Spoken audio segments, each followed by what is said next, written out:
Tiny little change in order here. Drake is here for Coach Marrow, so we're gonna go ahead and get started with him.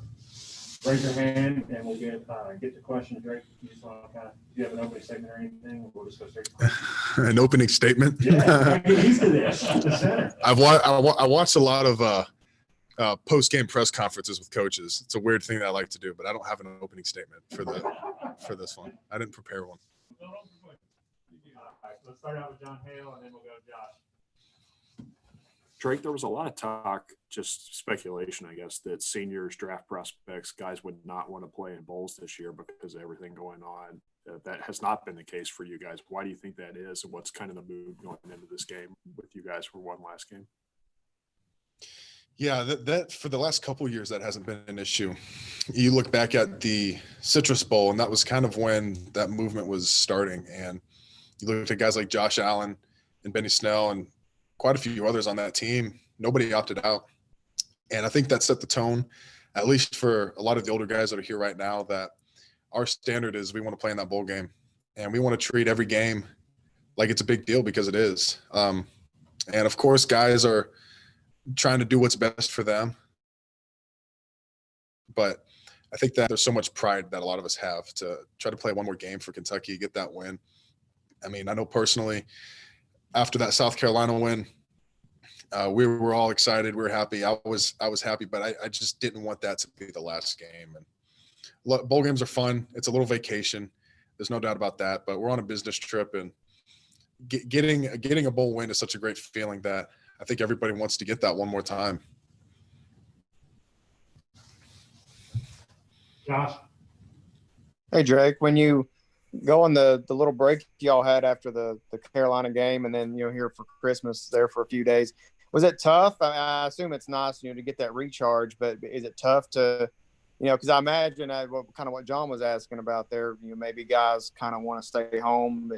Was that a hard thing? I know you're vocal, but well, the only thing tough about it is I have a December birthday, so I don't get presents. When you think about it, it's kind of, yeah, it's I feel cheated because I don't get as many presents between my birthday and Christmas. They kind of try to combine them, so I feel cheated every year around but no, it's not tough. You think about the weird year it's been. A lot of guys haven't been able to see their families, and my little brother was back home for Christmas break. He's been off in Texas going to school, so I haven't seen him in 6 months. So absolutely, it was great going home and seeing family. And I think Coach Stoops said we were pretty much near 100% on our COVID test, and that's such a blessing that everybody was able to go home and come back healthy.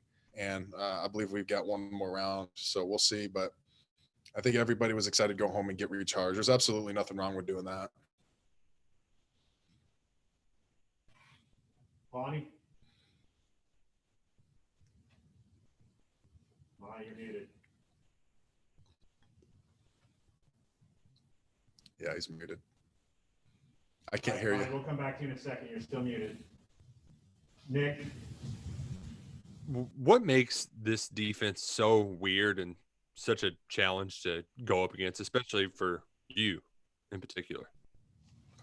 Yeah, so the 3-3-5 defense is unorthodox, I'd say. Just the personnel is different, so they do different things out of it. And you saw a sneak peek of that with Mississippi State. Now, they're not Mississippi State. Mississippi State slanted, stunted, blitzed, I would say almost 100% of the time. And this is a little different than that. Their second level, their linebackers, they fit holes hard. They fit them fast. They're very locked in on their keys. Their defensive line is stout. But we saw it last year with UT Martin. We saw it this year with Mississippi State. We'll see it again this week with NC State. We have guys that have seen it. We're experienced. We have our rules that we're disciplined with.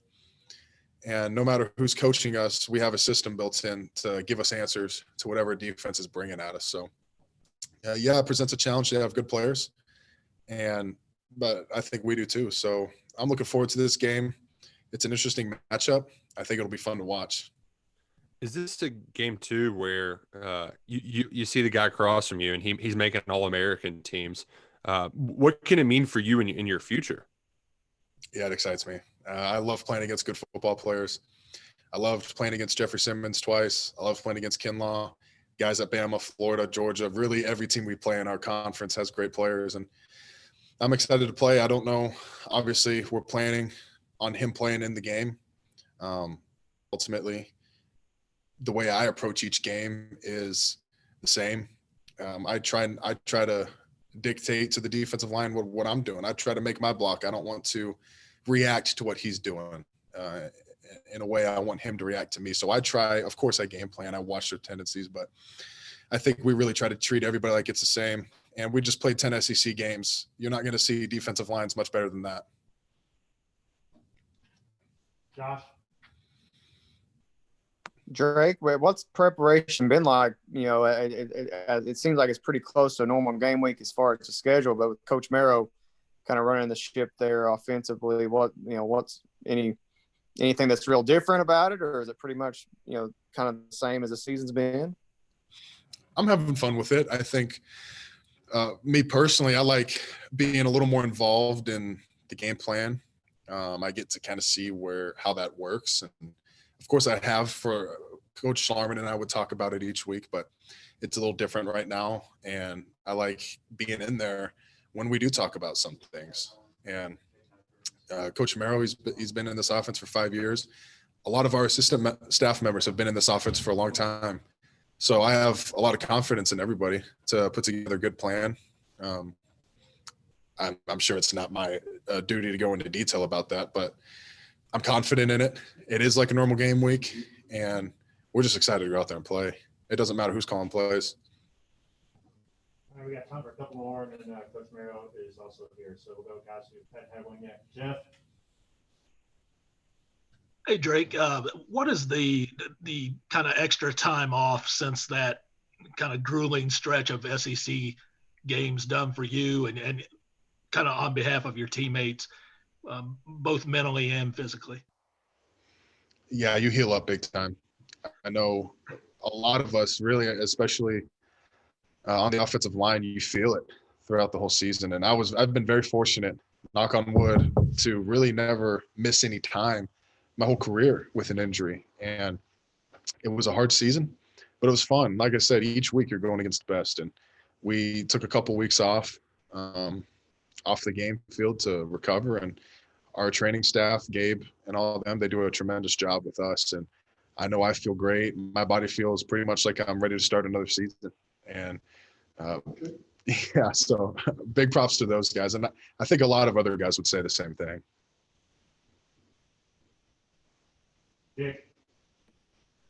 Drake, you talked to us on the radio after the game about what it meant to play your last home game at Kroger Field. You're one of the first and only Kentucky players to be a part of a bowl team every year you've been in school. What are your thoughts on that? What does that mean to you? I remember, and I've said this multiple times, I remember our first meeting in January of 2019. It was right out of the Citrus Bowl.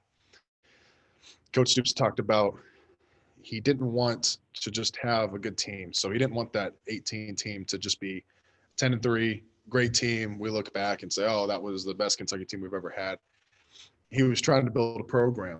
And that's really what he's done such a tremendous job with, is building a good program. We're trying to make it a great program. Of course, that's a difficult thing to do, and it takes time, it takes commitment. But we're building a good program, and good programs go to bowl games year in and year out. And that stuck with me ever since he said that. It just resonated with me that, okay, we're doing all this stuff to become a good program where we are expected to go to bowl games each year. We're expected to win our non-conference games. We're expected to go over 500 in the SEC. We're expected to have winning seasons and be successful. So I think he's done a tremendous job with that. I love the culture that we have in our building. It's totally different than when I got here almost 5 years ago. Almost exactly 5 years ago. It's tremendously different. All right, guys, we'll get Coach Marrow here in just a second.